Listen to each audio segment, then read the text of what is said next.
me and my manager years before, we went to see Kalashnikov in Jazz Caf. Yeah. Cool. And that's a man who I look that like I'm in line with. Do you know what I'm saying? Like mannerisms, artistry, whatever. So Kalashnikov in Jazz Caf, and we left that show so inspired. We said, like, that's the pinnacle. That's the level. So all man wanted to do was Jazz Caf, bro. That was it. Yeah, straight. And then after that, now man, I'm seeing man doing festivals. I'm like, what? This I don't even understand how it's got this big. It's massive. But Tinchi was killing it, bro. Yeah, killing it, bro. Yeah, Tinchi was big, bro. Yeah. What was your breakthrough, or was it just you were bubbling and then you got a deal? Was there a moment or a tune where you're like, yeah, that put you over? I think my first mixtape, Learn From My Mixtape, was like a breath of fresh air because it felt like an album. So like DJ Semtex, Ace and Viz, Cameo, Logan, the man, they were really championing, man. One Extra, Kiss, blah blah blah, and then just kept dropping tapes. So I kind of was like, I wasn't the reload guy. I was like the project concept mixtape guy. Yeah, that raps. Do you know what I'm saying? So then after that, I got mad cool with Twin B, who was on One Extra. Yeah. And he was always like, we'd talk for hours about music and albums, and he's just a music man, innit? And then he was just like, yeah, man. And one day he started working with another guy called Richard Antwi, who passed away. Richard Antwi, RP. Yeah, do you know what I'm saying? They made a label called Levels, who was a subsidiary of Ministry of Sound. And they hit man up, me and my manager, and was just like, look, them time there, my manager is just my brethren. You get what I'm saying? And we're just saying a manager, but there's really nothing to manage. You get what I'm saying? We're just just working. We're just working really and truly. You get what I'm saying? Then they were like, basically we got a situation and we'd like you to be signing. And I was like, all right, cool. What does that even entail? Do you know what I'm saying? It's just like, no, like a record deal, like be normal, like you get an advance. It ain't gonna be a mad one because it's independent. Blah blah blah. Cool. Got the advance. Twin sent me the instrumental to Tractor, and it had the chorus on it. You know what I'm saying? And I'm listening to this chorus like, this is some gangster rhythm, bro. Yeah. Like, I can hear this. And back then, I always used to say, like, I want my shit to bang floor to ceiling. Yeah. So I want to be able to walk into the Gunman dance in the ends, Yardman dance, Tottenham Swan or Edge or whatever, and hear my tune. And I want to walk into Whiskey Mist or District or whatever and hear the same tune. Do you know what I'm saying? Yeah. And that beat was exactly what I was describing. That beat's crazy. And you say it had the hook on it already? It had the hook on it already. That tractor, it had the tractor? Yeah, it had the hook already. El Marshall was on there. Crazy. The tunes are hard. I can't that song, we put that out on YouTube and on radio in 2010, and then the chart week was like January 2011. That was a marriage though, because how you on that rhythm, every bar, the hook, and the rhythm, crazy. That tune, I'm gonna listen to that on the way to my yard now. You know them way there. Remember, that's my the beat on it and everything, bro. That banged out. I can't lie. That was one of them ones you'd hear it in the club, and man, you know, you're just feeling even good because it's just loud, it's beating. Bro. I remember like why I love Twin. Yeah, is like he was so sure, bro. He said, bro, this your life's gonna change, bro. I'm like, bro, you can't say that to a man like me. Yeah, you can't. Like, I'm coming from it, bro. Do you get what I'm saying? Like, I don't. Let's just let it happen. Don't tell me like, no. You know what I'm saying? I say, no, trust me, bro. Your life's gonna change, bro. Yeah.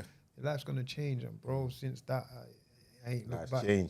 Life's changed, bro. Life's changed. That was a good time as well, you know. Yeah, was it Blackout as well? Blackout. Yeah. Blackout come, all of that. But I feel like just that era, in terms of like you say, the club scene banging, and you had like even Tiny Temper had all them tunes in it. They just had I don't know, it was just a sound that the UK had for mainstream music at that time that was just so strong, bro. It was buzzing. Tiny brought me on tour as well. Yeah. Tiny, Professor Green, Example. Them three that took me on my first tours. Yeah, bro. Example taught me bare things about touring, like doing that tour. Yeah. And I realised what this thing was about, because for example, so like Tractor's out, we're on the tour. Or not Tractor, I think, was it Tractor or the next tune? Unorthodox actually. Unorthodox was out, we're on the tour. So how it works, I'm support act. So I'm not really making no money on the tour. I'm getting paid, but I'm not making profit. Yeah. Do you know what I'm saying? The money I'm making, I'm paying the driver, tour manager, I'm paying, everyone's getting paid. Man ain't really getting paid. So you do nightclubs. Yeah. So after the show, we're in Manchester, we're coming to Club Suede or whatever it was. We go Club Suede, do a PA, then you drive to the next city, like, I don't know, Leeds or Newcastle, and then we do, because the song's out, we're doing a breakfast show. Bro, man ain't sleeping, bro. Yeah. You get what I'm saying? Man ain't sleeping, bro. Even like that, and my man's up. You get what I'm saying? Like, he's up. He did it, and he's so awake. He's so on point, and he made me like, this thing ain't a joke, bro. Like, do your promo. Remember the breakfast show 6 a.m. Like 6, 7 a.m, bro. You know what I'm saying? I've done 2 shows, like nightclub, and not even asleep. I've drove. We drove there, so I'm the sleeps like. Car sleep. Rise up, running a hotel, shower, come back out. You know what I'm saying? So I was like, this thing is not a joke, bro. You know what I'm saying? So he taught me, he's like, nah, bro, make sure you're on point. So yeah. And that was the example that was shown. Yeah, that was example. Big up example, man. You've done your 10,000 hours. Yeah. Your CBD company still involved? It's that kind of, you just hit the wall. Like, there's some internal issues that we had, and then we just had to let it go, man.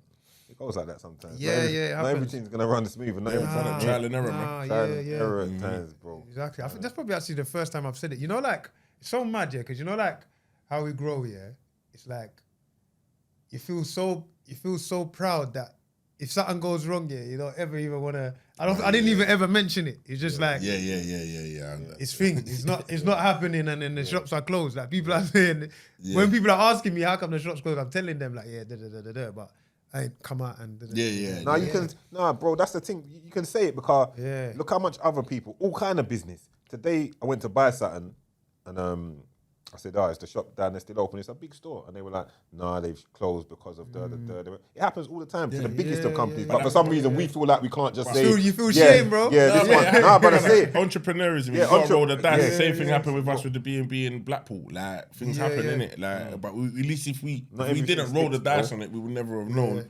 what to. You know what I mean? What it could have been. So we got to just keep on trying. Yeah, we were like the biggest, the most amount of stores in Europe, CBD, like the biggest. Like, we had 8 shops, bro. Yeah. Mad. You know what I'm saying? Where I'm driving a bit certain on my days where I'm not in the studio, I'm driving shop to shop. Like, you know that? You even feel like you got more of a purpose that you're doing it. And especially with what it is, how when people are obviously CBD, natural alternative to medicine. Do you know what I'm saying? And it's like good for the nerve system. Our body produces cannabinoids, but the CBD can top it up. We can't produce it like that. Do you know what I'm saying? Naturally. So you take that, it tops you up. So people are taking it, they've got lupus, chronic migraines, chronic arthritis, all of these things they're taking it, and they're like, this thing is working. You know what I'm saying? This thing is working. So even that part of it, I was like, yo. I know. What do you feel, what were some of the reasons behind you feel like why it didn't work out in the long I just think like the thing internally happened. Oh, there were things behind the scenes. Internally, and then after that, it's like it can't. Yeah. So it wasn't anything like the business model. It weren't that. No. And obviously, naturally, we're a new business as well, so we're not making millions. We're getting by. Certain shop, one shop's paying for that other. Like, you know, this shop's paying for that shop, that shop. Paying for that shop, like we're just making it work, innit? And growing it at the same time. Bro. It was growing. Like some big people were interested in putting in and buying and rare. So, but it's all right, man. That one, it's like, getting the big checks from the Premier League. At least you understand.